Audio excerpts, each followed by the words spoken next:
willing to listen to us blather on about things that we know very little about, but are still interested in. Um, let's see. What happened? Oh, I got rid of me. That's fine. Don't need me. Um, let's put this one in the forefront. You disappeared. Yeah, get rid of this one and put me there. And so on. And Mercy Minor gave me a high five award. Thank you, dear. That Mercy Minor, she must like you. Yeah. I think she does. I think she does. Let's see.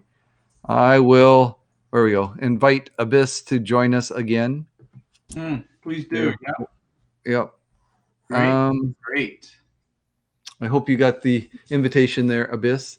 Okay, so yeah. I know, Jeff, you got things. You got a busy schedule today.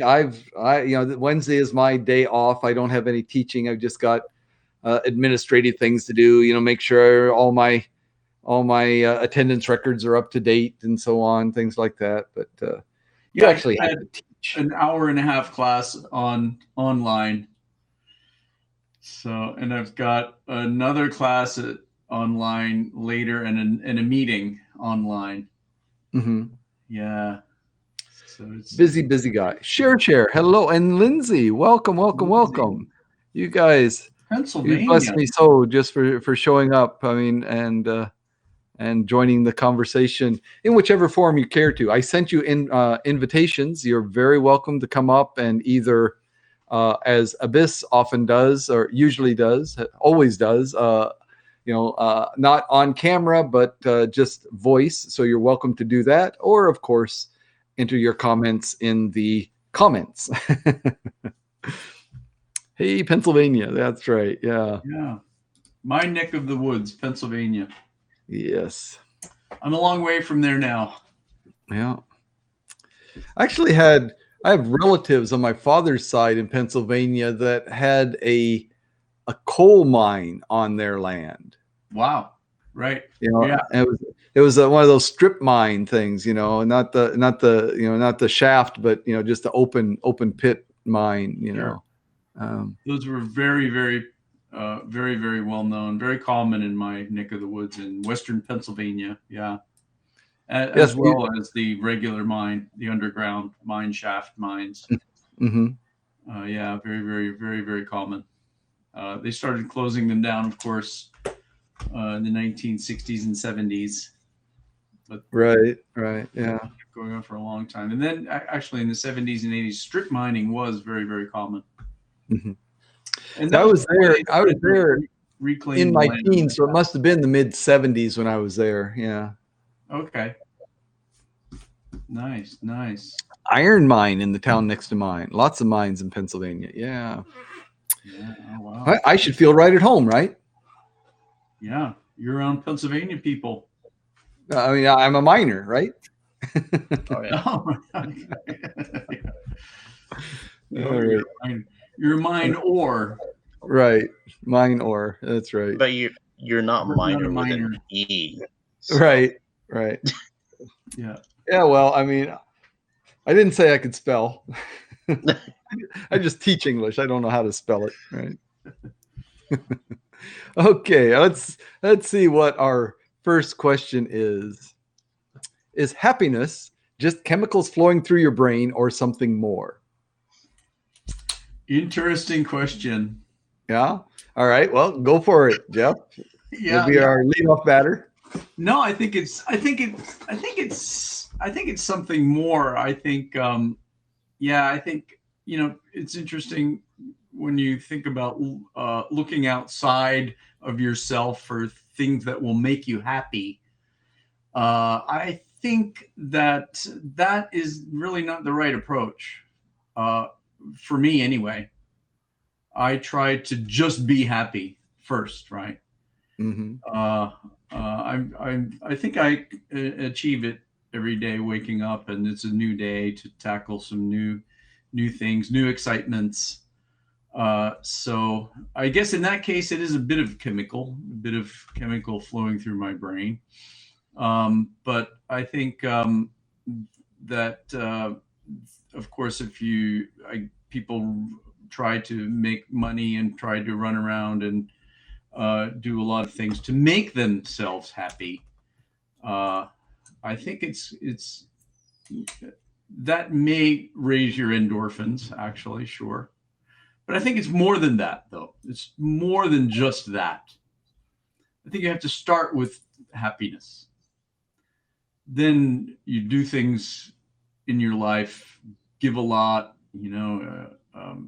experience a lot, and this even makes you happier. It makes you more happy. Yeah.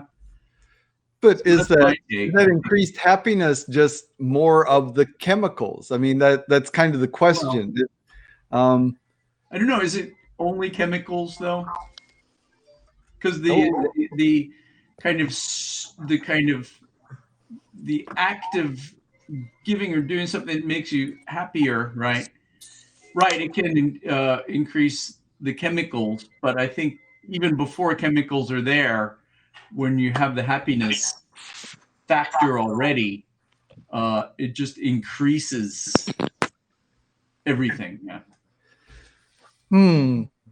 But I mean, it seems that biologically, we're just a basically a bag of water, enclosed in a membrane, that and our the what is us physically is just really a collection of chemical reactions, and so that happiness is on some base level, simply these chemicals flowing through certain parts of of that bag of protoplasm. um, so it seems that it is, strictly speaking, just But chemicals. is that all we are though? Just a bag of chemicals and protoplasm, and I mean, right? Is that all we Right. I are? mean, Can we yeah. I mean, actually that is the fundamental question. Again, that's the mind body dualism question, right? Are we, is there more to us than what is determined by the laws of physics? Is there something? Is there a soul, or whatever label you wish to attach to that non physical part of us, right? Is there a non-physical part of us, or is our consciousness, our feelings, our happiness, our emotions, is all that just an emergent process, from this complex physical uh, interactions, chemical reactions, and so on.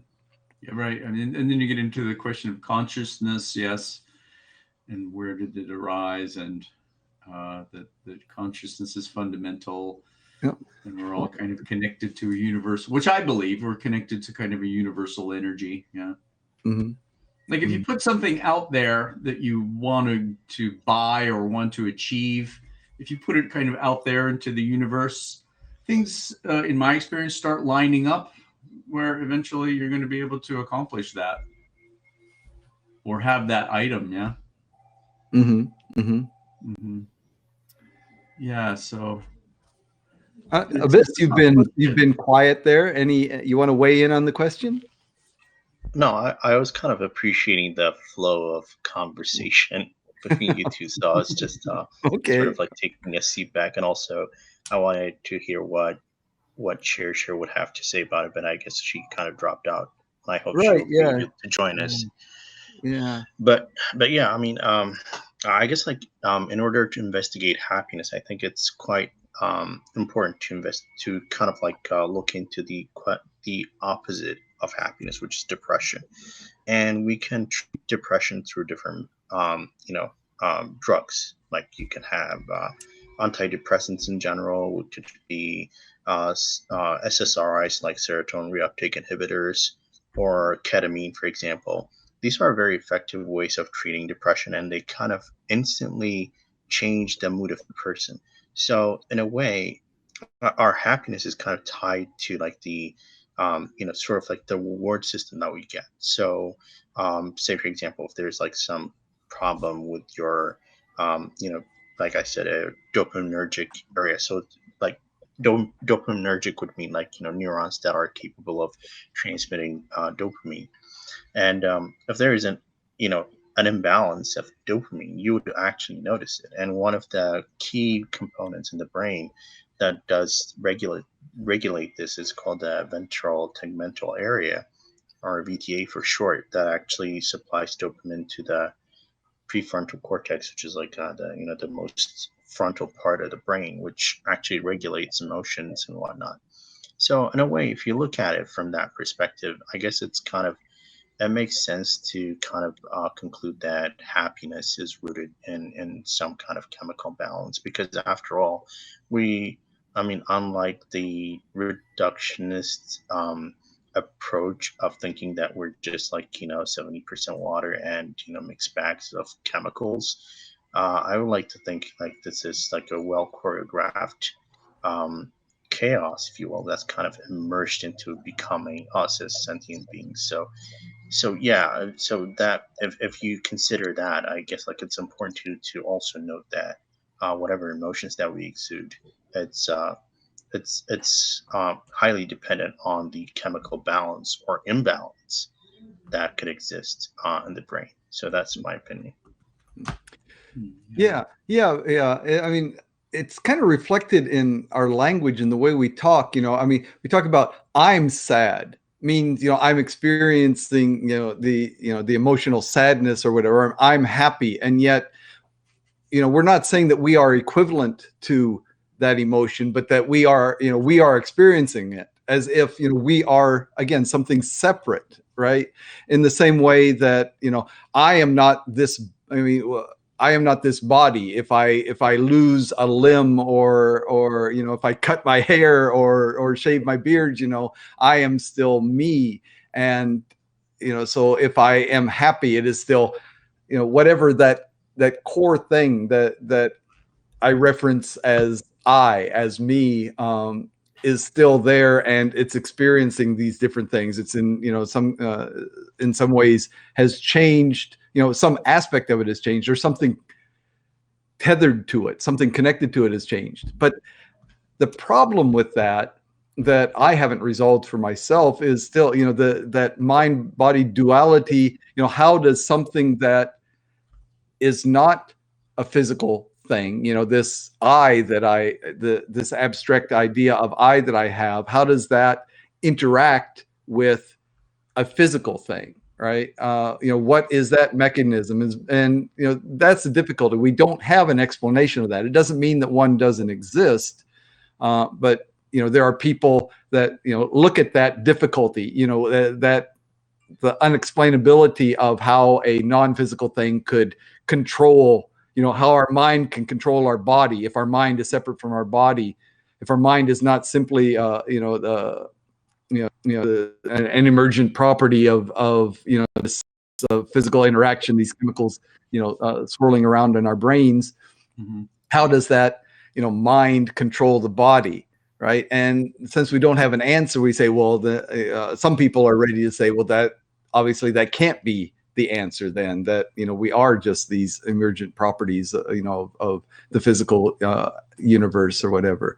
But simply because we don't have the answer doesn't mean it's not possible, that it's not the right answer, right? So that really comes down to my whole philosophical the quandary that I find myself in philosophically. I want to believe that I am in some ways separate from, or more than, or and not simply reducible to the physical, but yet without any way of explaining it, without any evidence that anybody has a reasonable explanation of that interaction, I'm kind of left holding the back, wondering, just what I really can believe and what I can't. Just which camp I care to put myself in. Is there a mind body dualism or not? I'm uncertain. And that's why all these questions are interesting. Yeah. Mm-hmm. Yeah, I can understand the self-preservation kind of dilemma, right? I mean, am I just bits and pieces of like organic matter sort of assembled itself in a more structured like in a more structured way, or am I something more than that? I do get that, but I mean, nobody has an answer to that. In Mm. all fairness, like if you can go to like, um, I mean, you can be like too pedantic and just say like, we're just like, but a bunch of cells like, coming together in a more structured manner. That's one solution, but also there are some things that we really don't know about. Like, for example, the whole discussion about consciousness, like you just mentioned, and the idea of like self-preservation or selfness is kind of stored in the brain, but where exactly in the brain that remains to be detected. So I think it's kind of hard to side with both, but I guess like my angle was that the mere fact that we are kind of swayed by simple chemical imbalance might trigger some emotions in us. So even if you can extricate the selfness or the whole notion about consciousness from the or like at least like the mind, the body mind duality of Mm. Descartes, for example. If you just like extricate those things, and if you just look at yourself as someone who's easily perturbed by some kind of um, homeostasis of different chemicals, or like lack of homeostasis of chemicals, then I guess it's probably like fair to say that like our emotions are sort of derived from like I said, the balance and imbalance of chemicals. That because deep down, even in our brain, I mean, we don't have, even like our brain is kind of like wired together. It's not physical connection. So I don't know if you guys heard about neurotransmitters. So dopamine is actually one of the neurotransmitters. So the neurotransmitters are chemicals that are released by um, neurons in order to communicate with adjacent neurons that are connected to them. So that's how electric impulses are actually uh, propagated throughout the brain. I mean, in a more choreographed manner, as opposed to like, all firing together, which is technically seizure, right?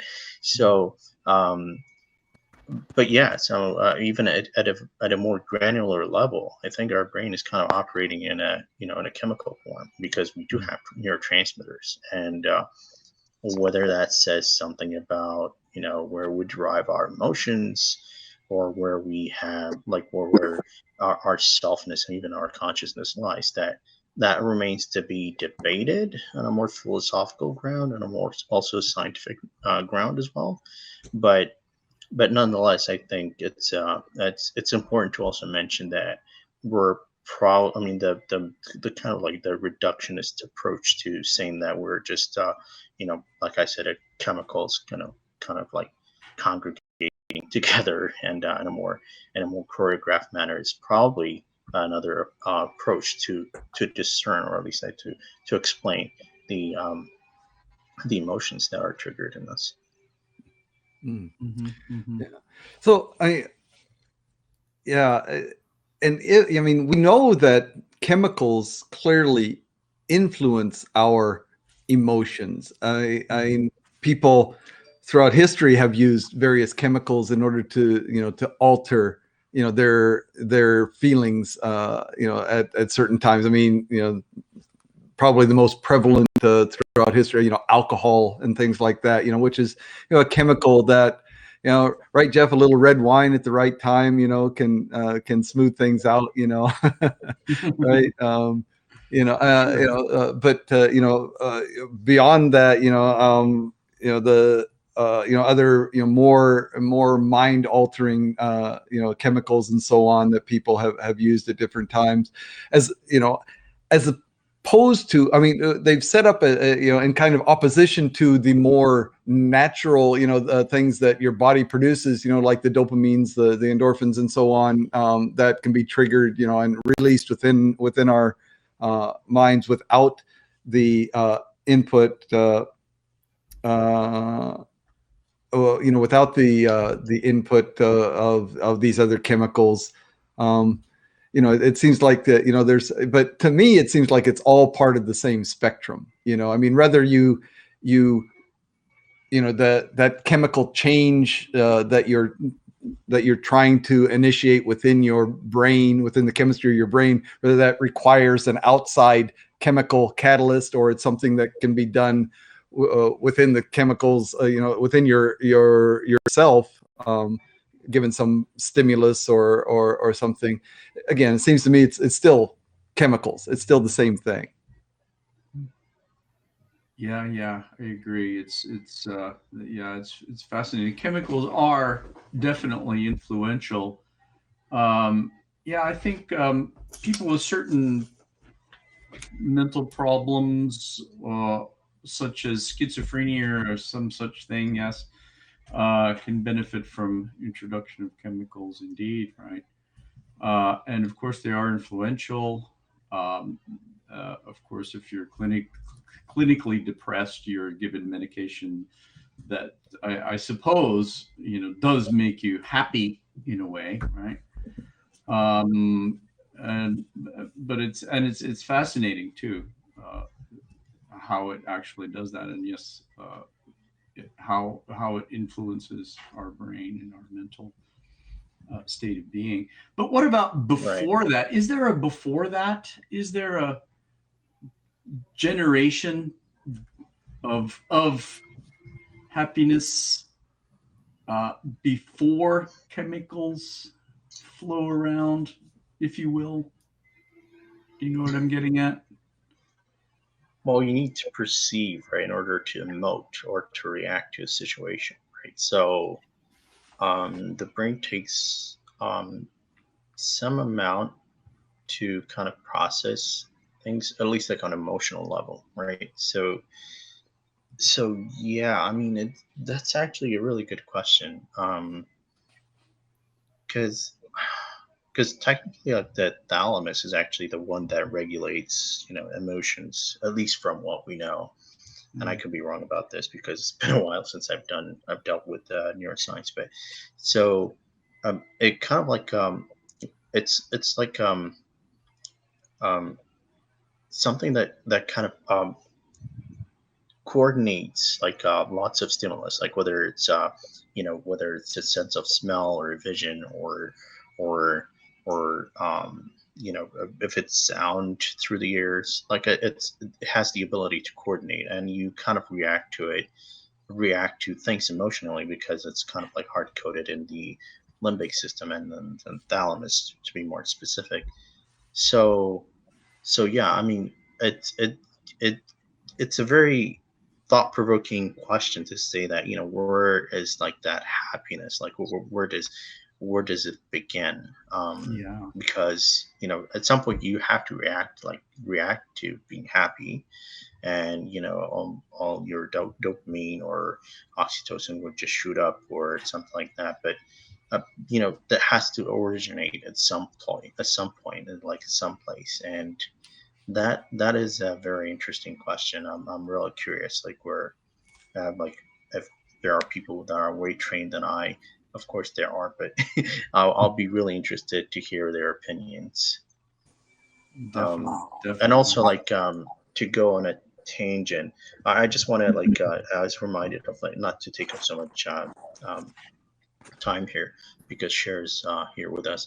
Uh, so um, so there was one story that so in the early days, like I think it was in the 90s, one of the techniques that was used to treat Parkinson's disease was uh, to provide patients with what chemical known as L-DOPA. So L-DOPA is sort of like the precursor to dopamine. So what that means is that through some chemical reaction, L-DOPA would be converted to dopamine. And people that suffer from Parkinson's disease are those that don't have dopamine um, in their system. Like, so Mhm. there are like two parts in the brain that actually provide dopamine. One is the VTA, like I mentioned. The other is called substantia nigra. So people that have Parkinson's, um, like at least like the substantia nigra, which is the other dopamine source for the Parkinson's patients, is kind of like um, either scars or is the neurons don't produce enough dopamine, so people just like tremble because they cannot coordinate their motor system. So some of the patients were actually given this chemical, like I said, which is L-DOPA.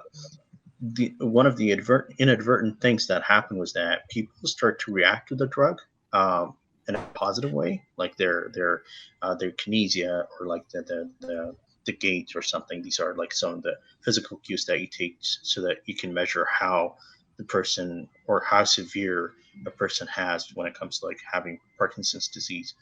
And these people actually showed improvement, and it was very promising. But the inadvertent aspect of it was that some of the patients were engaging in, um, like spending their monies in casinos, and like gambling and stuff. Or like they were like thrill seekers all of a sudden, and people didn't know like what to do with that. Or at least like the researchers didn't know what to do with that. And in fact, even like some of them start to report that time has slowed down for them because they're like really hyperactive.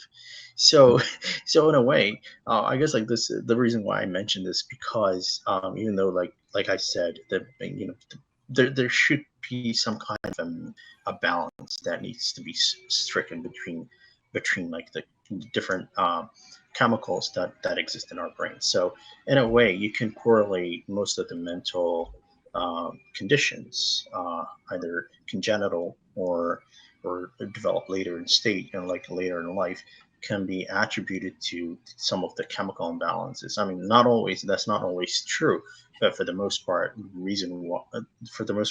it that applies because we can treat those using some kind of drug intervention. So that makes sense. Mm-hmm. Hmm. Fascinating stuff. Yeah. Mhm. Okay. Yeah. That Share is here. Yeah. Share. Did you have something you'd like to contribute? Love to hear from you. Hi, guys. Hello. Hi, Hi. Cher.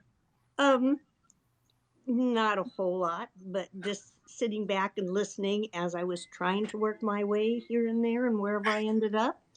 Um, Yeah. I mean, it got me to thinking too. I mean, what about right at birth? And you've got this newborn baby, and what do we all do at 4 to 6 weeks with a baby? We try to get them to smile. They don't have a chemical reaction outside of the body that's causing them. They already have these chemicals within. What's causing those chemicals to have them to react that way? Um, is it part of their personality, or is it a chemical reaction, or does it depend on the amount of chemicals that are in their brain? There are some babies that when they're born, they do have a deficit in some chemical, and they will smile continuously. Um, and it's just part of their personality. They can't do much else, but they can sure smile. Um, to me, I'm not sure if it's all chemical or if there's an ounce of personality that's mixed with that chemical that causes that baby to react in the way that it does. That's my only 2 cents I wanted to add. Hmm. Okay. Fascinating stuff. Yeah. That's actually a great point. Yep. Mm. Hmm. I mean, I understand all this other stuff. I mean, with norepinephrine, I can't even say it. Norepinephrine. Norepinephrine or any of the other drugs that what's the one L lithium, all these different drugs that you can take whether you're happy or sad or you want to feel a certain way. There's not one medicine you can't find out there Mm. that will change the levels on your thinking, whether you're happy or sad, or you're not feeling happy enough, or you're not feeling sad enough because you're always happy and you just need to relax. Um, but for a newborn child, they don't have all those options. So that Yeah. to me is Interesting. where you have to start at that level and see from there how much is chemical reaction within the brain and how much is something more that's mixing with that chemical reaction to cause that baby to have that reaction with their mother or their father. Right. But I guess like it's also important to ask if there's like an emotional trigger for babies to smile, or is it like simply reacting to a facial cue, right? Because I mean, I don't know if there is a right way of finding this out unless like you kind of place the babies in fMRIs, which is a very unlikely thing to do. Right, but we're talking But about chemicals flowing through the brain. We're not talking right, about right. emotional But the thing is, ability. like, babies actually pick up on facial cues, and I think that that's one of the things that they try to excel at, especially when they're very little, because there's so much connection in the Yeah. brain, if you will. Okay, well, So, are adults picking up on facial cues as well? If someone smiles at an adult and the adult smiles back, or is that a chemical reaction? well, I mean, it's a little more complicated than that. So there's a part of the brain that actually recognizes faces and different emotional states. The brain is called the fusiform gyrus. So people that actually have um, like with defective fusiform gyrus have um, a condition called um, aphantasia, or is it like aphantasia, or like but they're not able to recognize faces if they see people that they know very well. So it's called face blindness. There's a technical a name for it. I kind of forgot, but the thing is, like, what I'm saying is that there's a part of the brain which is highly specialized in recognizing faces and the emotional cues attached to them. So it's not just chemical, because like our brain is kind of categorized in such a way that certain parts of the brain are very specialized in doing certain tasks. That's why, like, for example, people that have strokes in their left temple, or at least like temporal lobe, um, tend to have difficulty synthesizing speech, or like talking in a very gibberish manner, because their speech processing center has been affected because of the stroke. So in such a way that what I'm trying to imply is that the brain is very much organized than we thought. It's not just Whoops. Oh, oops. Well, that Okay. makes sense. Yeah. But it's like if I bumped into Jeff just walking down the street and I bumped into him, is it a chemical reaction? My brain that's causing me to smile at him. Um, what if he's frowning and he's in a hurry? But I am still smiling at him. There are Mhm. people like that. But I mean, Well, so to Yeah. to answer some of the things that you just mentioned, I'm not saying it's purely chemical. Like I made my opinion, at least. It was just I was actually saying that we don't know, like, where that yeah, interface, or like the transition happens between seeing a person and emotionally reacting to that, to the or at least like emotionally reacting in a right. happiness or whatever way. So I'm actually telling you that there are different parts of the brain, but we just don't know, like, what happens in between. It's like there's a hidden variable there that I think like neuroscientists are still trying to work on, trying to decode, if that makes sense. Mm. Mhm. mm, mm. Yeah, and we're back to the question, right? Where does happiness begin, and how is it generated? Yeah, really Yeah. fascinating. Which could actually lead us on to the next question, Dan. Okay. All right. I can Maybe do that. maybe magical thinking generates happiness, or Oh, is that what that meant? Oh, to put it better, why are humans so susceptible to magical thinking? Yeah. yeah. Magical thinking.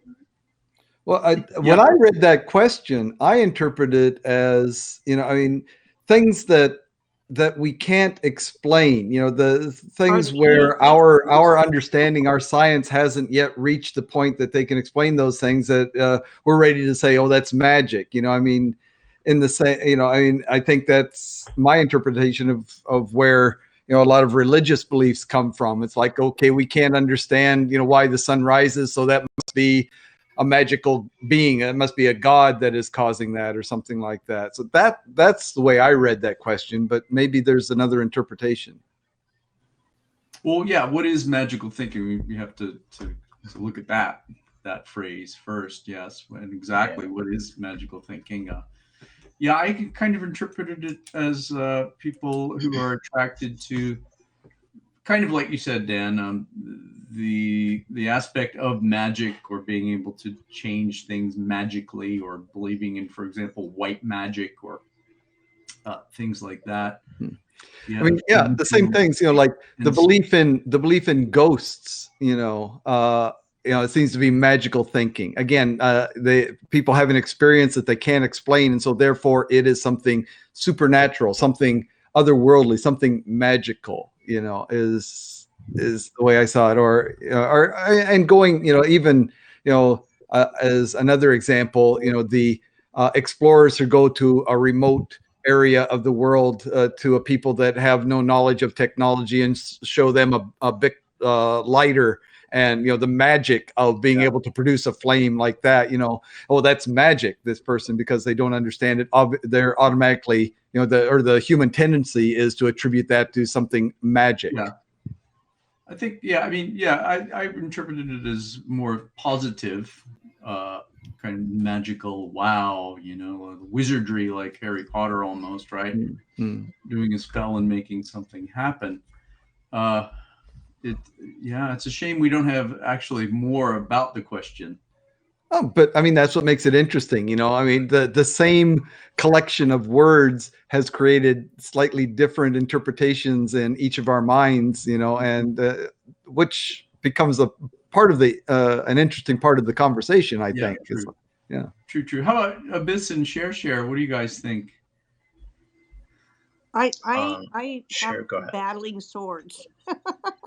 Yeah. I definitely have battling swords between um, believing 2,000 years worth of Christianity in a Bible, or believing everything scientifically based, because I'm rooted in scientific based facts.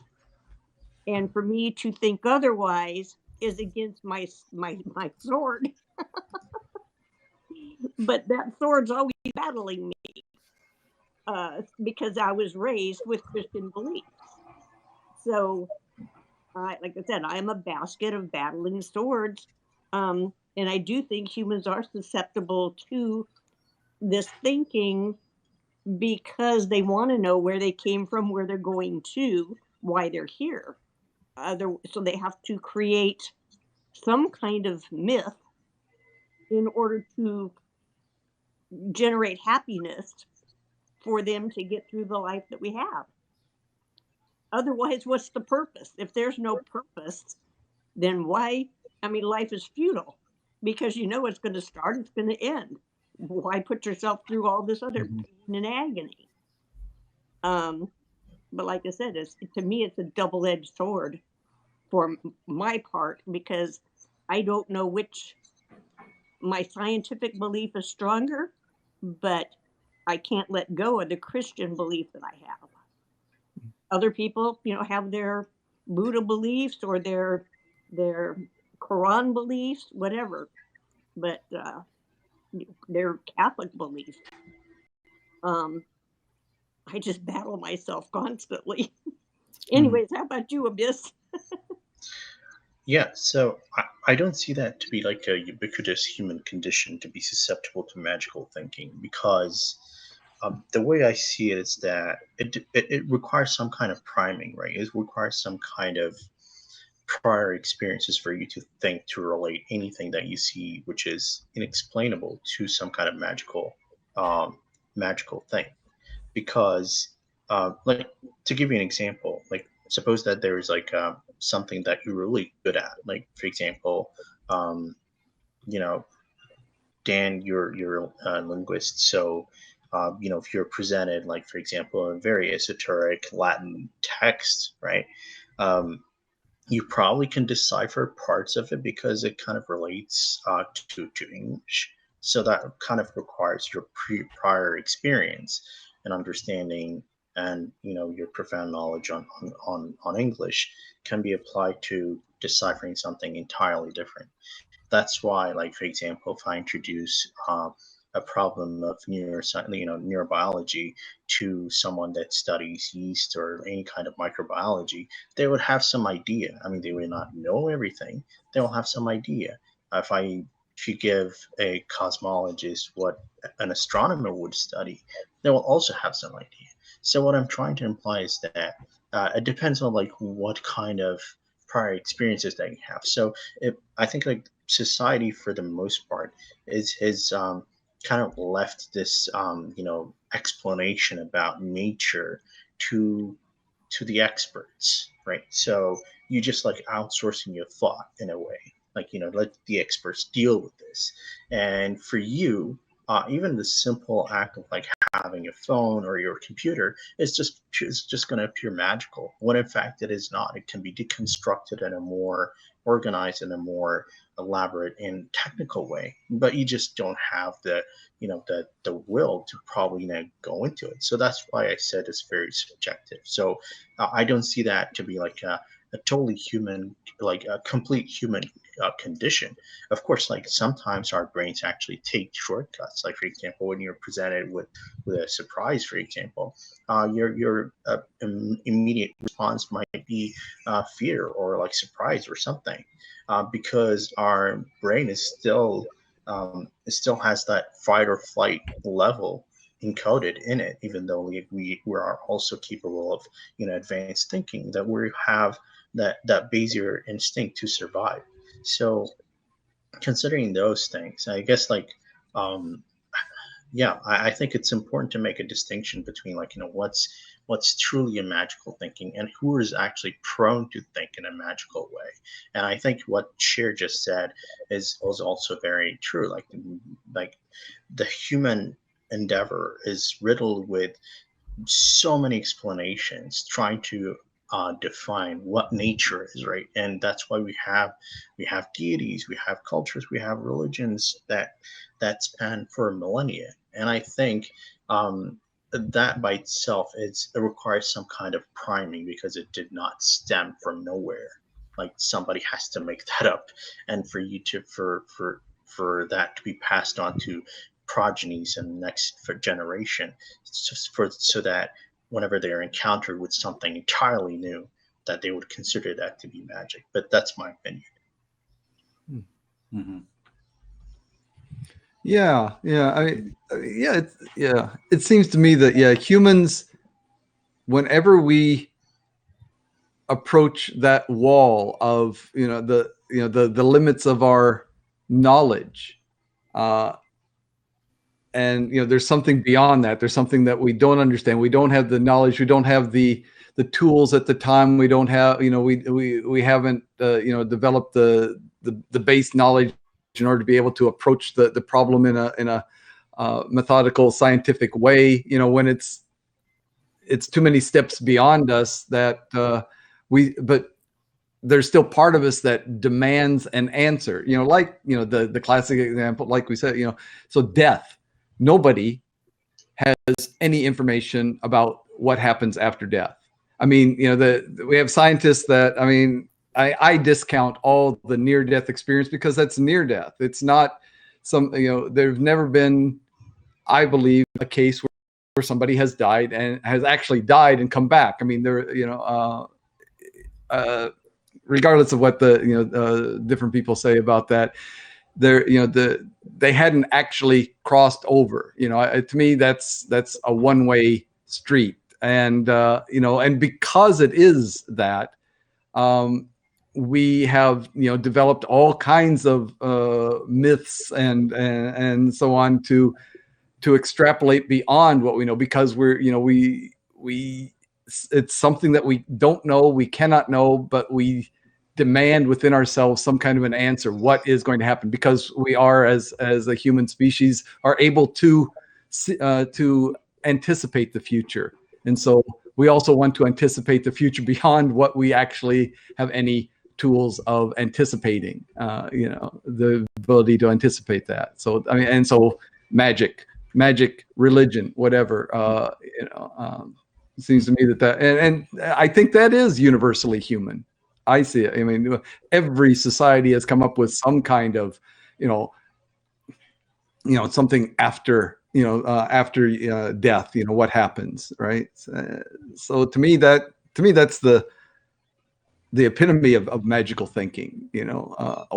Something happens that's unexplainable. So it's magic, it's religion, it's God, it's whatever, right? That's why we need a dream recording device. A dream recording device? Yeah. Well, I mean, like when person is transitioning to death, I guess like we should, if we are able to record what they're seeing, I guess that will be one way of validating. Or like they're trying to record ghosts. Well, yeah. I don't believe it. Even like I said, to me, if we see them, even if we see the images that they see, right up until the moment of death, right, that they're still alive. They haven't seen what's beyond that yet, right? We can see, all the way up. So all the electrons that are firing, all the images they're seeing, still doesn't tell us what happens after, right? Although there was one little boy that was in India. There was one little boy in India that I guess told his parents about him being married before and having children. He knew the names of the kids and the names of his wife, and he did exist in another area somewhere. I don't know if it was a country or what, but they did exist. Totally unexplainable phenomenon. Yeah, there are a few cases like that. Yeah. I mean, I would ask for, some kind of confirmation, or at least like some kind of proof for that. I mean, there are so many claims in this world. I'm not trying to discredit the boy's claim, but there are so many claims out there. It's just it's important to kind of like take everything with a grain of salt. Well, that's what we do. We take it with grains on a scientific basis, and we can do the layers and sedimentary things of our times and go based on that. Even if that boy's experience, legit. I mean, he interpreted it as that. Again, I don't know what consciousness is.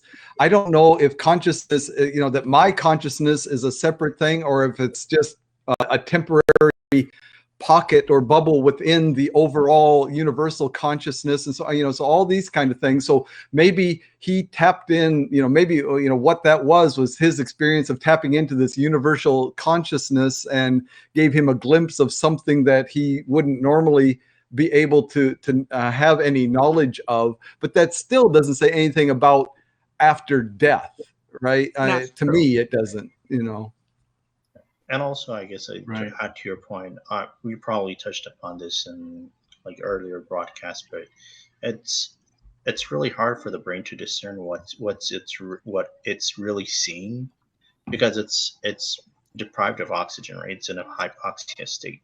So anything that you say may not have some kind of factual, or it may not be kind of based on reality, because your brain can make stuff up, because like it's really oxygen deprived, and you just don't see what kind of activities are taking place within the brain. So that kind of adds to the lack of credibility, like you just mentioned. Even if people are even if people report some kind of near-death experience, that fact by itself kind of imposes some kind of pressure, I would say, in their stories.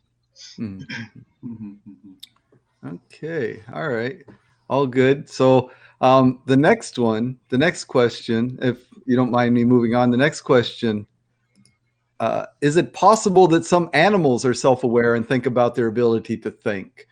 Or do you think, and even if you don't think it's the case right now, do you think it's possible that other animals besides the human species would be able to develop this self-awareness?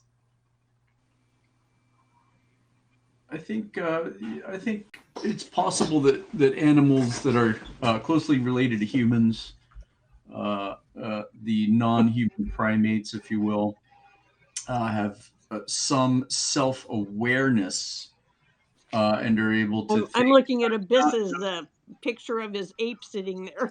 I'm sorry.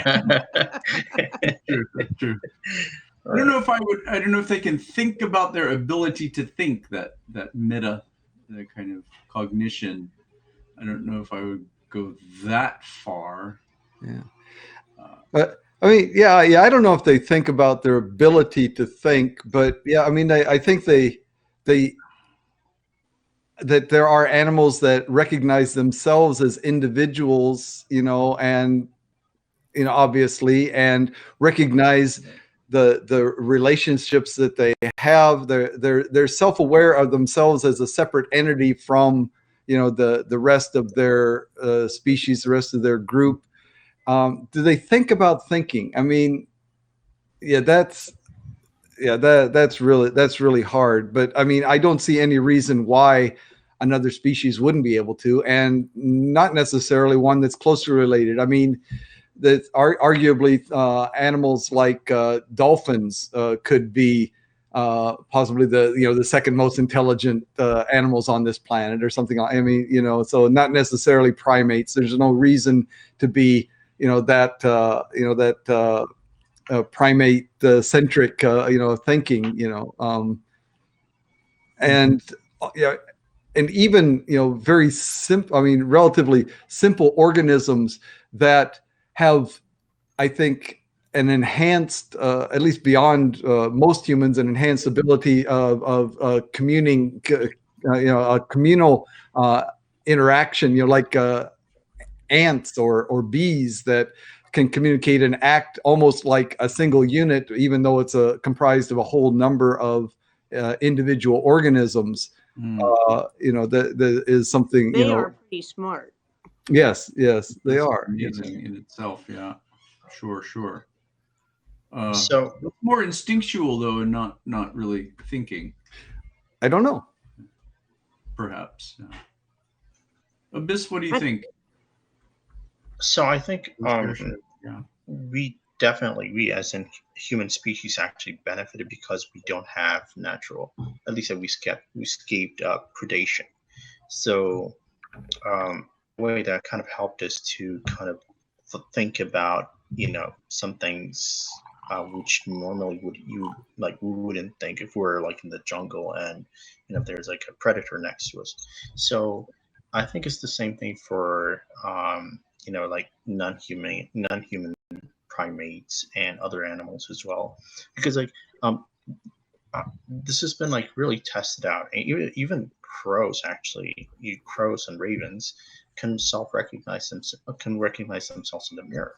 So there was this whole notion that you probably need some kind of reticulated, which is like sort of like a crumbled kind of brain structure, right? As opposed to like a smooth brain. That was the whole idea. Like you need to have that kind of brain structure to have higher cognition. But what turned out to be the truth is that even though crows and ravens, even though they don't have reticulated brain structure, even and like their brain is pretty much smooth, they're capable of very complex thought, and they're like I said, they can recognize themselves in the mirror. They have like they're dead. They're very good at skills, like like they're very good at problem solving. And it's not just those, like elephants, for example, can excel humans' ability to memorize, or at least like to have an indelible memory for a very long time, because their survival depends on that. And the Mhm. matriarch and the herd of elephants has more memories of what happened in her lifetime than anybody else, probably like on this planet, I would say. But, so like even dolphins, like you just mentioned, I mean that their brain is actually on average larger than us, and what's really surprising is that the limbic system, which is like I said, kind of um, important for empathy and like thinking about others, kind of mirroring yourself or your position, um, uh, and like with respect to the person or the other individual that you see. Dolphins have that too, and they're very much altruistic in a way. Even elephants are altruistic because you hear all those stories like people drowning been rescued by dolphins. So um, I guess like the intelligence part is there, but like I said, if these animals don't have natural predators to worry about, if they are purely engaged in like more serene and um, you know um, less dangerous environment, I think they have the tendency to kind of move on to like the next evolutionary ladder. So that's generally my opinion. Of course, like there are some things that helped us as human beings, like the fact that we have opposable thumbs to craft devices that kind of like helped us to advance technology in a way. But but then again, I mean, like when it comes to mental faculties, like we're you know our capabilities are kind of limited in a way that like for example, chimpanzees can memorize more Oh, numbers, or at least like on a simple flash compared to other animals. So so in a way, I think uh, it's important to draw like where uh, what is like the intelligence or the ability to be self-aware, and would that actually allude to to think about thinking, or to think about to have like some kind of self-reflection. And I think that kind of merits a larger debate than this, but that's generally my opinion. Yeah, I think it's impossible to know for sure. mm. We can't ask an animal, hey, did you think it was bad to go out and kill that other animal? Well, actually, gorillas can sign. You can teach gorillas. I Yeah. don't know if you heard about this, but Coco the gorilla Sure. actually memorized over 2,000 vocabulary, so she could communicate pretty much with everyone. So, of course, there's a language barrier, like you just mentioned, but you can also like meet them halfway, right? For example, I think like some oceanographers, or like like whale biologists, I think they developed a way to decipher dolphins' calls, because dolphins have individual names for each other, which is really really amazing. And they can tune their pitch based on what kind of sound is out there, because ever since the industrialization, that there has been lots of noise on the water, and sound actually travels faster in water than air. So they're able to modify their pitch and all. So yeah, I just wanted to add those things, like we just need to move like uh, meet them halfway so that we can understand what they're saying, or we can train them sign language. Either way. And that's the key word right there, is why I disagree with Abyss. We can train them. I don't believe they're self-aware and think about their ability to think, which is what the question is. We can train them. We can teach elephants, little tricks. We can teach dolphins what to do. Most animals are already built with a fight or flight response. Um, Given any circumstance beyond what we can train them, they're going to follow their instinctive herd and background anyway, and either run away or get killed or be part of the food chain or whatever. Um, I even the monkey or the ape, if they're given a chance to go back to the wild, they're still they're not thinking about, oh, I'm in the wild, what am I going to do next? They're Hmm. pre-programmed. In my thought process is that they all already know what to do, what they're supposed to do within their herds or within their pods or group or whatever. um Same with birds. We can train pigeons to do flights and to take messages back and forth or what have you, go to different faraway places. But leave them alone, they're going to fly wherever they're supposed to fly in the winter. You know, to me, that's just what they do. It's We can train them different, but they're going to follow their instincts anyway, more robotic than the ability to think. Did I totally I would confuse that? I would disagree with you, sure, because the reason why I mentioned that we have to train them is for us to communicate a two-way, or at least establish a two-way communication in order for them to tell us what they think. But there are so many animals that have so much cunning ability. Even you don't expect, like, for example, a jumping spider is more cunning than you think, but it requires a human's ability to sit and observe because for some reason those animals have developed some kind of a natural tendency um, to to have like more instinctive approach to confront whatever is facing them. So I think it's us that should be able to understand what they're going through. I don't think they're very mechanistic, as you put it. Of course, you can say that they have natural tendencies to do whatever. But we've seen this, like examples I mentioned, like elephants and dolphins.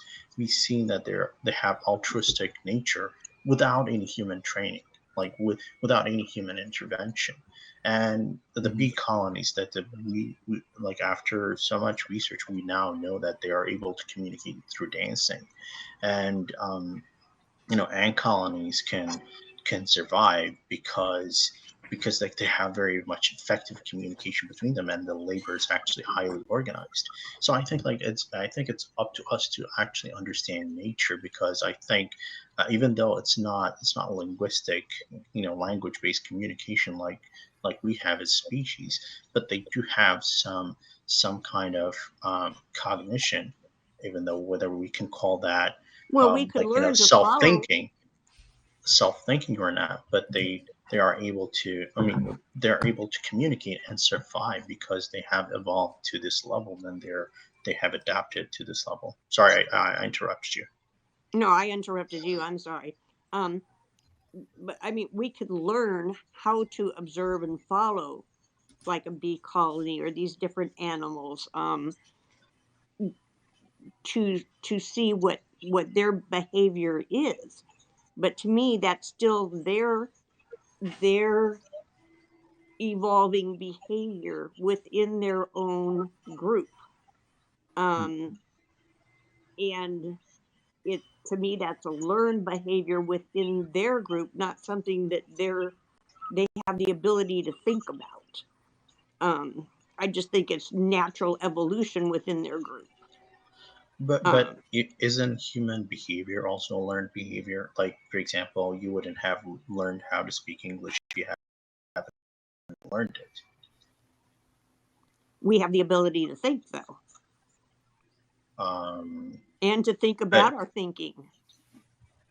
Uh, so that's what I'm saying. Like, this is a very anthropocentric kind of reasoning. So that's why I said, like, we have to kind of cross over and probably investigate how animals think, because we've given them, like, mirror test and the dot test, for example, where they scientists actually place ink on their faces to see if the animals are gonna scrub it off their face. I mean, these are the tests that we devise, which we think are ways of to understand softness. But um, I guess, like, what I'm trying to say is that there is more that we don't know. And um, yeah, because, like, I'll agree with that. yeah, Did because, you like, guys, sorry to interrupt. Did you guys want to continue this conversation? oh, I'm going to have to sorry, dip out. I noticed that there But, was a time limit. No, Sorry. if you need to go, Jeff, that's cool. I'll stick around yeah, for a while. okay. Yeah, I need to go, but you guys please continue. Yep. I'll check it out later. Of course, I've got a really busy day. I've got to grab a bite and then Yep. No other worries. stuff. So All great right. Good seeing conversation, you, Jeff. guys. Thank you so much. Yeah. Thanks, Yep. Jeff. All right, Bye. I bye. hope we didn't Bye. take over your philosophy lesson. No. Nope, not at all. It's awesome. It's great. No worries. Yeah. Bye Okay. bye. Bye bye. Okay, cool. Yeah, I mean, I think there's a difference between listening to you guys. There's a difference between the question, do animals think or think about thinking, and do animals think the way we do, which are two different questions. I mean, again, being, we're ethnocentric, we believe that thinking is, the thing that we do, but yet that may be too limiting in our own thoughts. What animals do is, I think clearly, even from that narrow perspective, is thinking. Do they think about thinking, or their ability to think? Yeah, maybe they do, but that doesn't necessarily mean that they think about it in the same way that we do. So yeah, again, getting away from this human-centric, this ethnocentric type of thinking ideas is, I think, necessary, or a good idea at least. Yeah. Yeah, I fully agree because I mean, so much has changed over the last 200 years when it comes to understanding our nature. And I think there's plenty more to be investigated.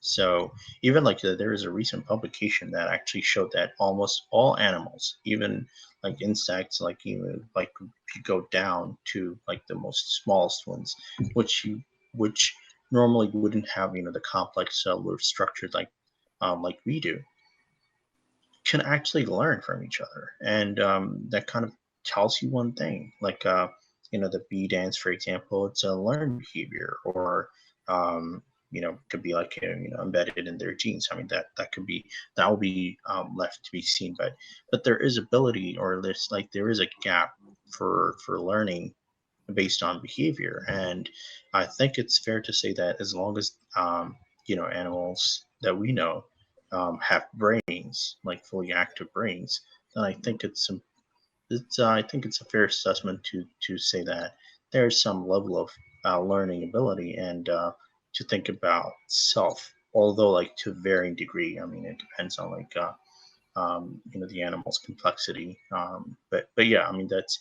generally my opinion. Yeah. Cher, what do you think? It all makes sense. I mean, it just depends on how complex you want to be or how simplistic you want to be. Yes, maybe they think within their own little groups, and dolphins sit there and talk to each other with their own little names and think about what kind of fish they're going to have for lunch.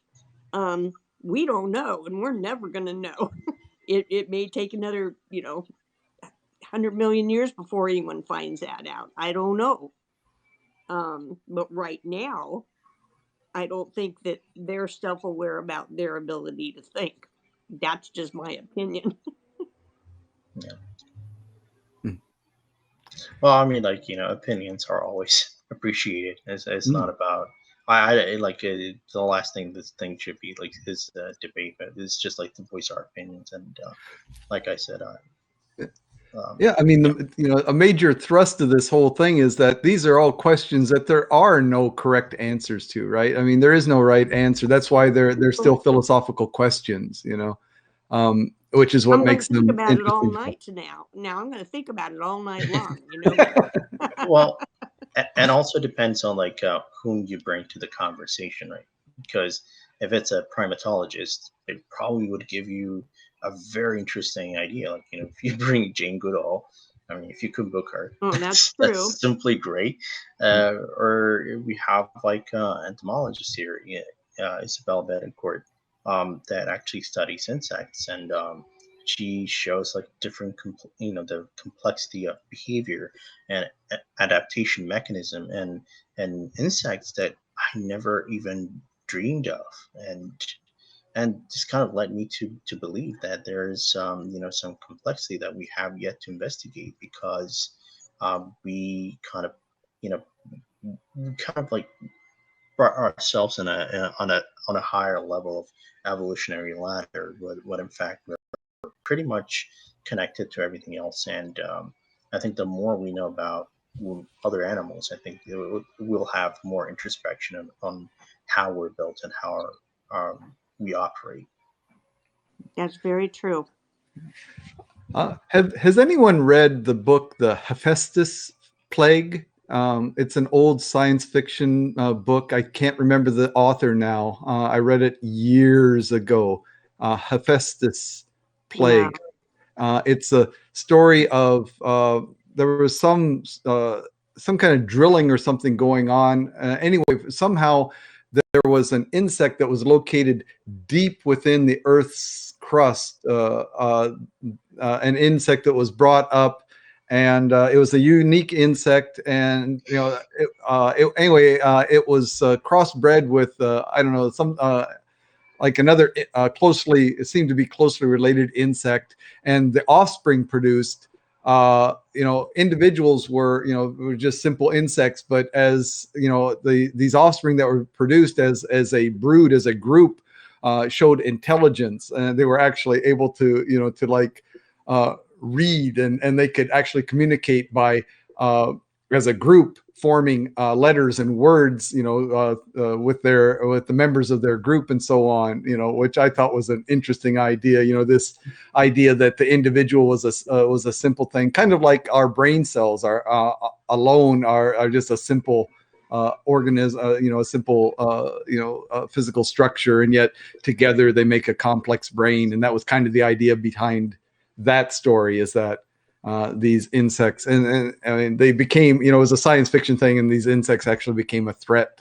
to man, because of their intelligence and so on. But yeah, that's the kind of thing, that this, looking at insects, simple organisms on their own may be simple, like our brain cells are fairly simple, and yet put them together, and they're quite amazing as a group organism, taken that way. Yeah. Tell you And what though, like if a worm actually, if those baby worms are able to teach it themselves how to communicate, or like how to read and write at that stage, at the very early stage, they're probably smarter than humans. Yeah.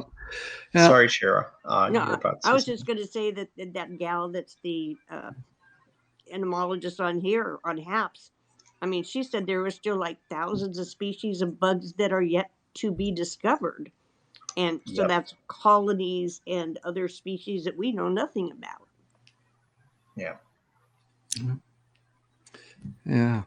And one thing I'm curious about, I mean, so it seems to me, again, so ethnocentric, to believe that humans are at the top of some kind of chain, the top chain, simply because, I mean, yes, intellectually, I think, our cognitive abilities are probably at the top, but is that necessarily the best choice? I mean, that's a choice. I mean, you could argue that, the cockroach maybe is evolutionarily, more adapted to, the possibilities of what could happen on this planet than humans are. I mean, they can survive radiation levels that are higher than humans can. They can, they're able to adapt to a wide variety of climates and so on. So what is,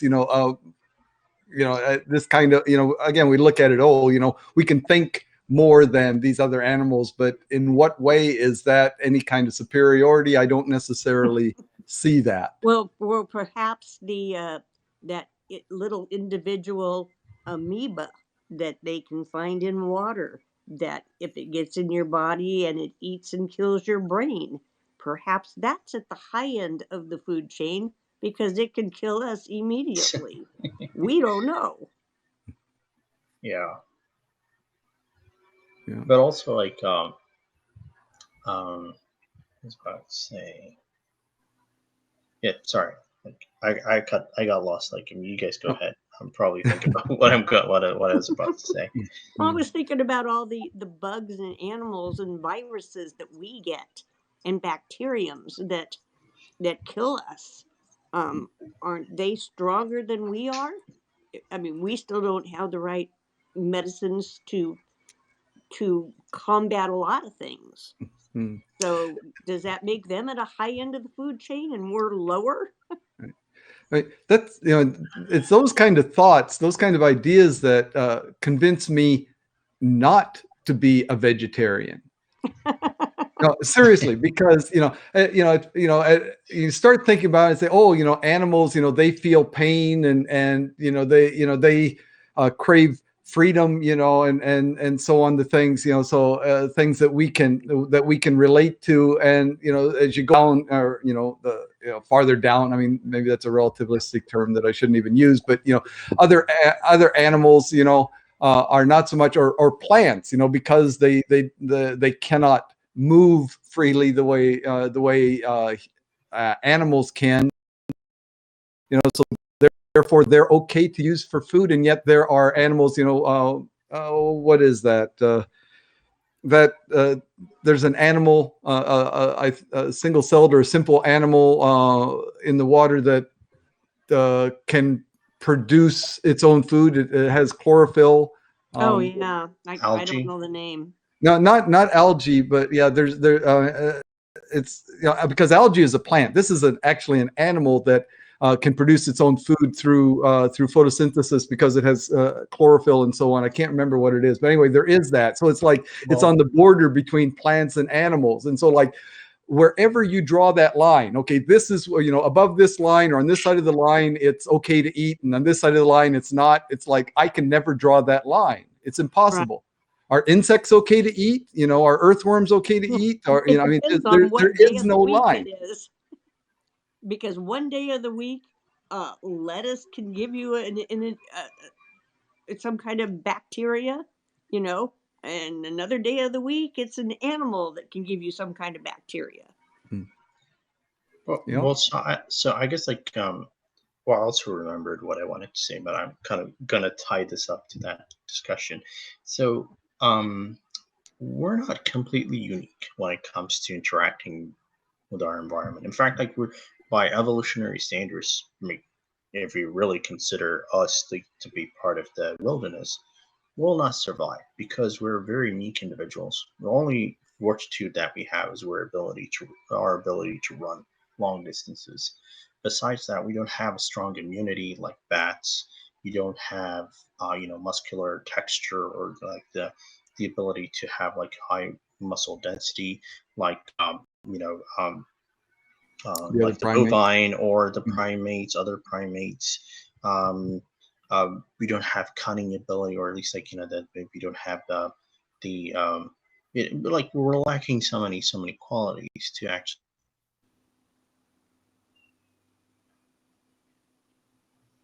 Oops, a little Where'd bit you of go? glitch in the connection there. Yeah.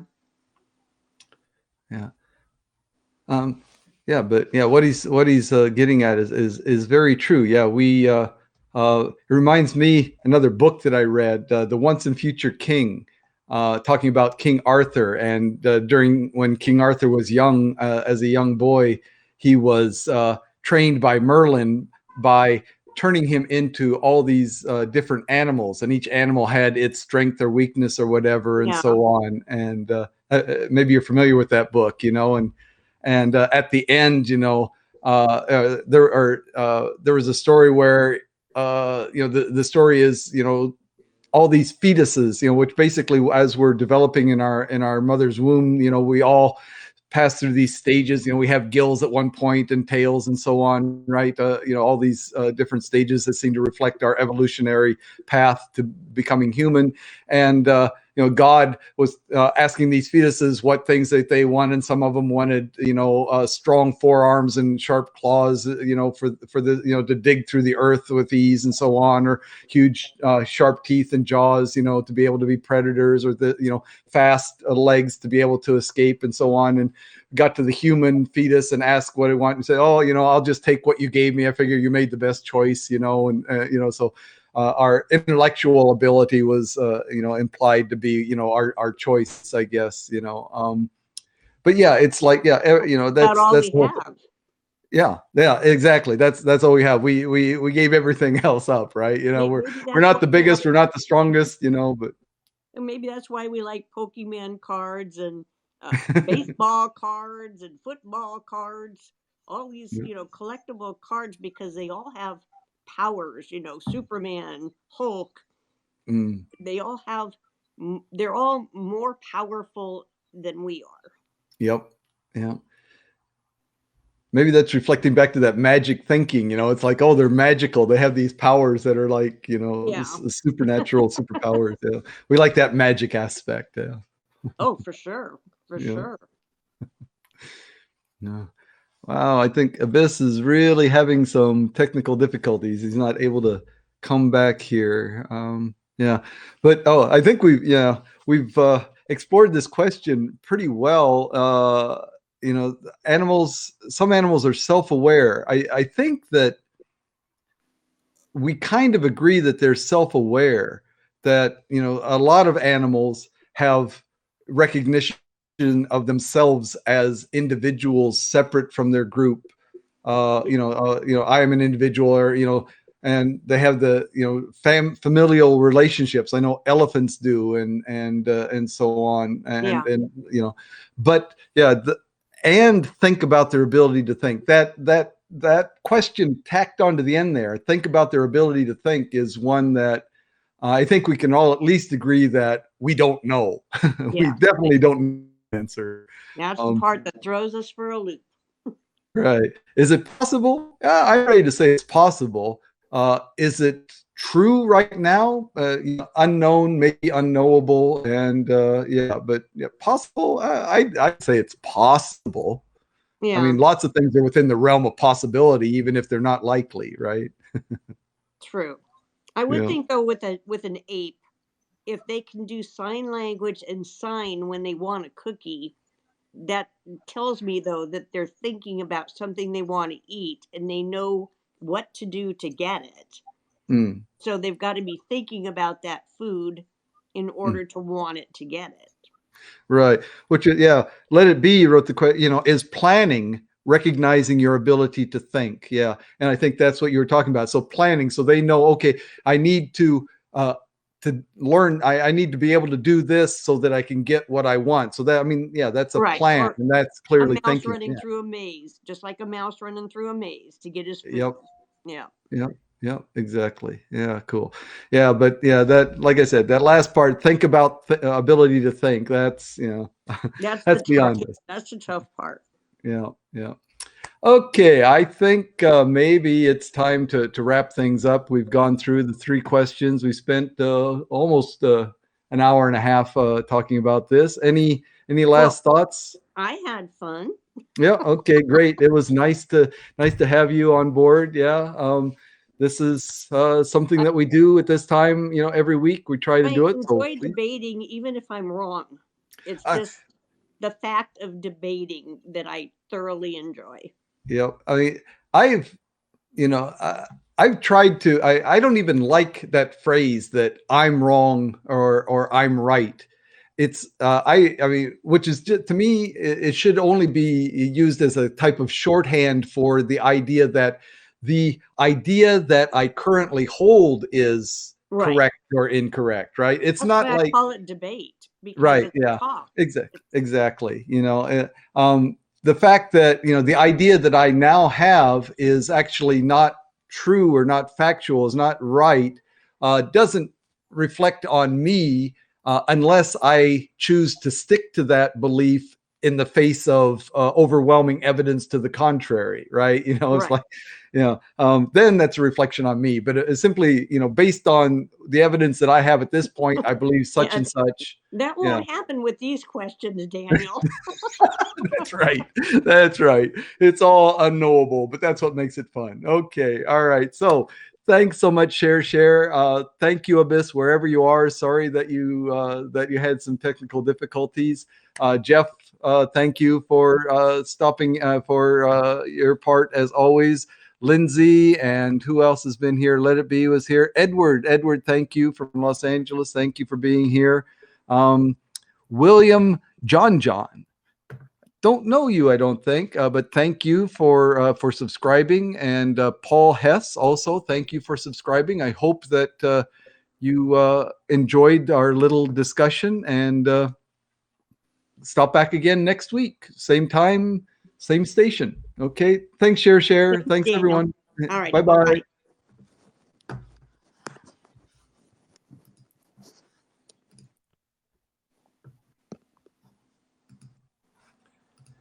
Yeah, that